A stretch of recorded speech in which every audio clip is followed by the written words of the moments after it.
Thailand is a country rich in culture and history, with a record for strongly embracing modern economic development without neglecting social progress.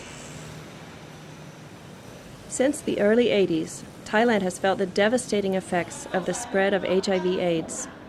Over 1 million Thai women, men, and children have been infected with HIV/AIDS, and more than 500,000 have died since the start of this pandemic.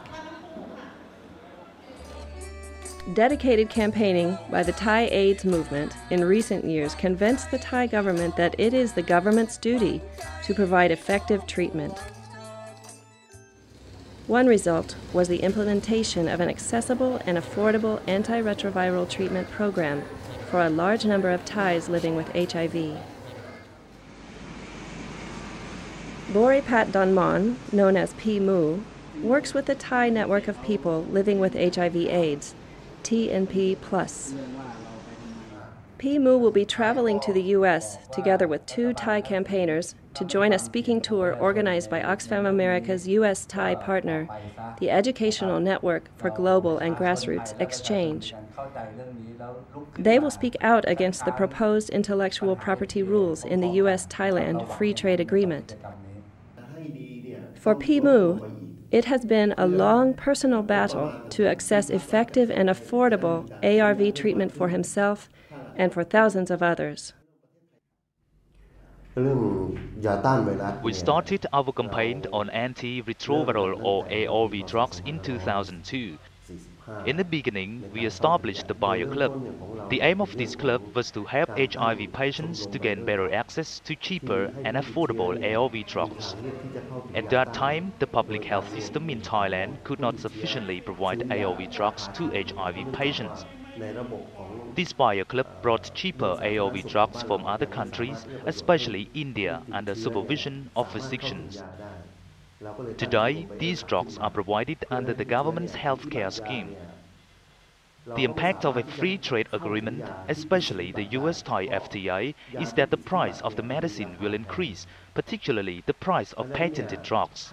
As a result, Thai HIV patients will not be able to afford the ARV drugs because they are extremely expensive, and Thailand will not be allowed to manufacture the patented ARV drugs. The second-line drug costs between $450 and $500. This is unaffordable for Thai HIV patients. In my case, I am not taking any ARV drugs anymore because the HIV virus is resistant to older ARV treatment. I need to buy patented ARV drugs produced by another country. This is not affordable and I had to stop the treatment. I still have no idea what I should do in the future to obtain the ARV drugs. It is too expensive.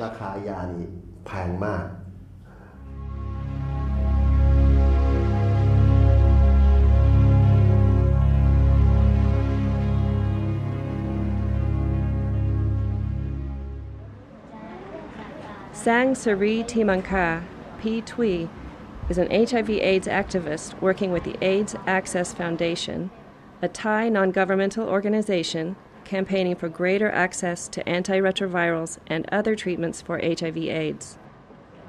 She has been fighting alongside Thais living with HIV and AIDS for greater access to ARVs and other treatment for many years.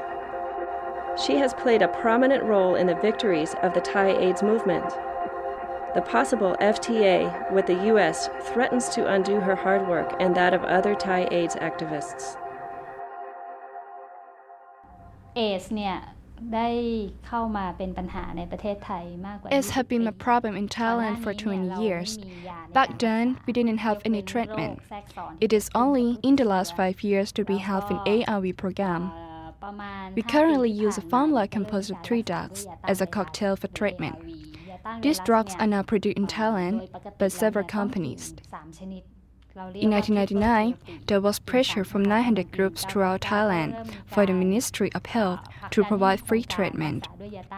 By the end of 2005, we finally had a program that provides basic treatment for $30 per month per treatment. Today, the patients have much easier access throughout the country to the 30 baht healthcare scheme. The main campaign is access to treatment, so the patients can lead normal life with their wife, children and families. 3 years ago, we demonstrated in front of the parliament to get the government to change the policy to include ARV treatment in the 30-belt healthcare system. If we accept the US-Thai FTA, it will also become very difficult to use the compulsory license. We will be forced to go through the course each time, which will take at least 4 years, and many patients will die.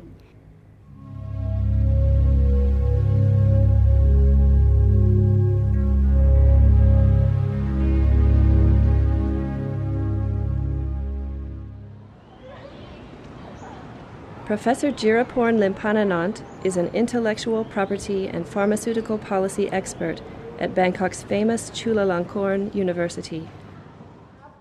With her keen knowledge of the possible implications of the US FTA intellectual property rules on access to medicines, she and her like-minded colleagues have joined the campaign in Thailand. Like Pimu, for Professor Jiraporn, Thailand has already done enough to protect private monopolies on essential medicines.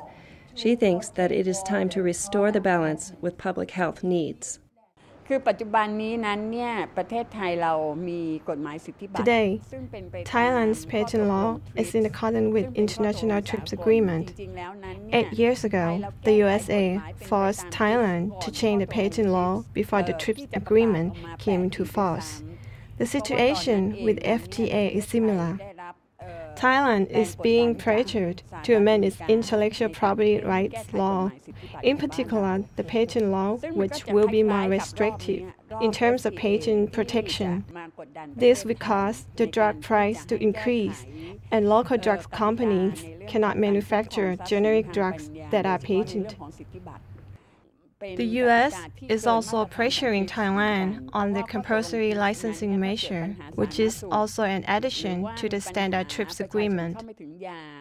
Generally, according to the TRIPS agreement, when there are public health problems because of a lack of generic drugs, the government can use the compulsory license measure to manufacture generic drugs so that citizens can get affordable drugs.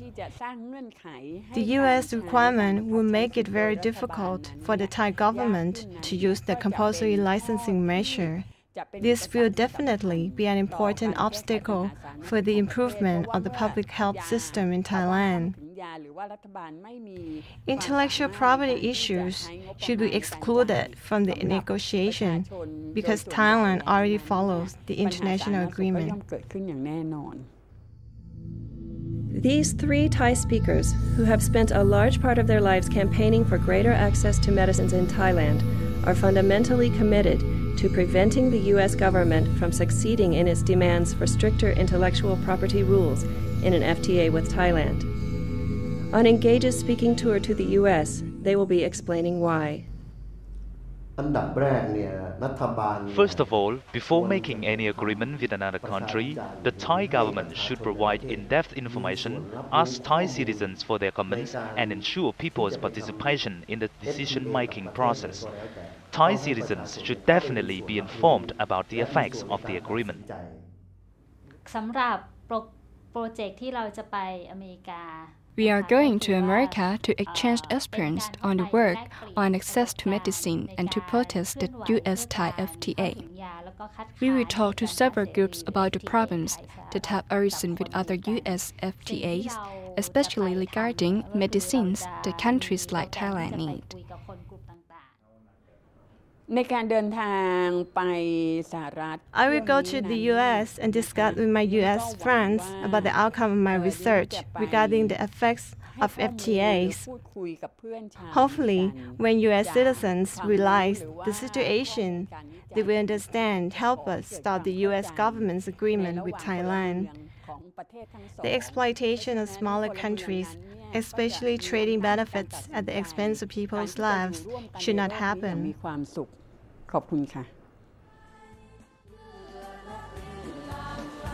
Despite political uncertainty, Thailand is still a picture of business growth.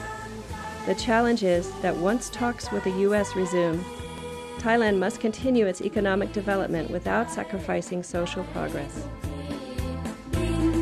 นุก